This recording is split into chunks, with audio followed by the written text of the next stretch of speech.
अस्सलाम वालेकुम। तो हाँ भाई, बहुत से लोगों का बजट काफ़ी ज़्यादा कम होता है एंड वो चाहते हैं कि अपने पास एक ऐसा ग्राफिक्स कार्ड हो जिसमें वो एटलीस्ट गेम्स को प्ले कर दे और आपको एक नॉर्मल किस्म की परफॉर्मेंस मिल जाए। इसी चीज़ को आंसर करने के लिए मैं आज की वीडियो में GTX 650 2GB वाले वर्जन को रिव्यू करने वाला हूँ एंड मेरे अकॉर्डिंग 2GB में सबसे कम प्राइस में यही एक वाहिद ग्राफिक्स कार्ड है जो कि आपको काफ़ी अच्छी परफॉर्मेंस प्रोवाइड करने वाला है। इसकी क्या प्राइस टैग पाकिस्तानी मार्केट पर देखने को मिल रही है और क्या इसके बेंचमार्क्स हैं और क्या इसकी स्पेसिफिकेशंस हैं, इन्हीं सब चीजों को आज की इस वीडियो में मैं यहाँ पे डिस्कस करने वाला हूँ। तो आप अगर चैनल पर न्यू हैं तो फटाफट से कर दे चैनल को सब्सक्राइब और साथ ही बने बेल आइकन कर दें प्रेस। इसके अलावा कर दो भाई को इंस्टाग्राम पे फॉलो, लिंक आपको डिस्क्रिप्शन में देखने को मिल जाएगी। तो चलिए स्टार्ट करते हैं आज की इस कमाल की वीडियो को।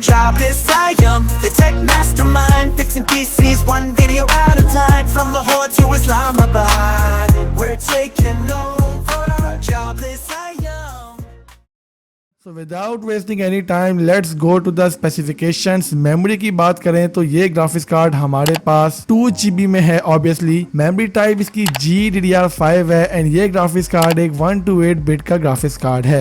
इसके अलावा जो बाकी की स्पेसिफिकेशंस के बारे में बात करें तो यार इस ग्राफिक्स कार्ड की खास बात यह है कि इसके लिए पावर सप्लाई आपको बहुत कम वॉट की चाहिए होती है। लिटरली आप इस ग्राफिक्स कार्ड को 300 वॉट की पावर सप्लाई पे भी रन कर सकते हैं, but power supply always try कीजिएगा कि आप एटलीस्ट 400 वॉट की रखें कि अगर आप बाद में ग्राफिक्स कार्ड चेंज करें तो आपको किसी किस्म का प्रॉब्लम देखने को ना मिले। इसके अलावा बाकी की जो स्पेसिफिकेशन है आप सिंपली यार नेट से भी देख सकते हैं। मैं लंबी क्यों करूं फजूल में यहाँ पर। तो ओवरऑल ये ग्राफिक्स कार्ड स्पेसिफिकेशंस के लिहाज से एक डिसेंट कार्ड है जो कि आपको आज की रेट में अपनी प्राइस टैग में एक अच्छी गेमिंग प्रोवाइड करता है। तो प्राइस की बात करें तो एक ग्राफिक्स कार्ड पाकिस्तानी मार्केट पर आज की डेट में आपको 10,000 तक का देखने को मिल जाएगा। बाज़ औक़ात इस ग्राफिक कार्ड की प्राइस कुछ प्लेसेस पर 12,000 भी है, बट अगर 12,000 तक एक ग्राफिक कार्ड की प्राइस जा रही है तो बेहतर ये है कि आप कुछ पैसे ऐड करके एटलीस्ट GTX 750 Ti परचेज कर दें, क्योंकि 2GB में कौमी ग्राफिक्स कार्ड तो वही है और उसकी परफॉर्मेंस भी काफी अच्छी है। वरना अगर आपको 10,000 ही रेंज है आपकी और आपको 10,000 में ग्राफिक्स कार्ड देखने को मिल रहा है देन आप GTX 650 2GB वाला वर्जन परचेज कर सकते हैं। Now gets back to the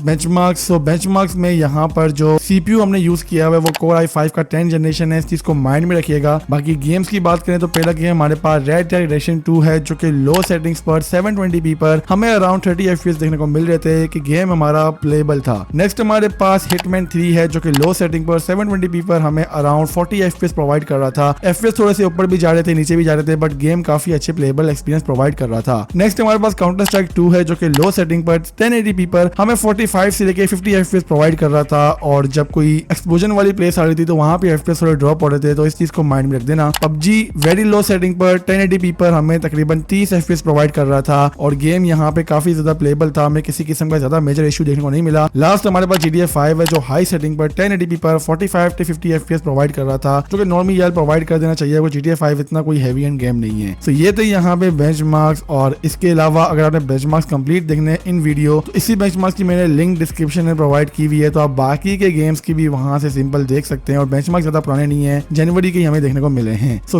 मेरे अकॉर्डिंग 2025 में अगर आपके पास बजट कम है और आपके पास प्रोसेसर ऐसा है जैसे Core i5 4th जनरेशन या i7 4th जनरेशन तक के प्रोसेसर हैं, देन ये ग्राफिक कार्ड आप परचेज कर सकते हैं अगर आपका बजट कम है। बट अगर आप पैसे थोड़ा इंक्रीज कर सकते हैं तो GTX 750 की तरफ जा सकते हैं। लेकिन लो बजट में 2GB में ये एक अच्छा ग्राफिक्स कार्ड है। अगर आपको मार्केट्स में 10,000 में देखने को मिल रहा है तो आप सिंपली इस ग्राफिक कार्ड को परचेज कर सकते हैं। इसके अलावा मेरे चैनल पर और भी दीगर वीडियोस टॉपिक्स पर डाली हुई हैं, जैसे कि मैंने यहाँ पर अपनी प्रोडक्ट रिव्यूज वाली पूरी एक प्लेलिस्ट बनाई हुई है। अगर आप इस प्लेलिस्ट को देखेंगे तो इंशाल्लाह आपकी काफी ज्यादा हेल्प होगी।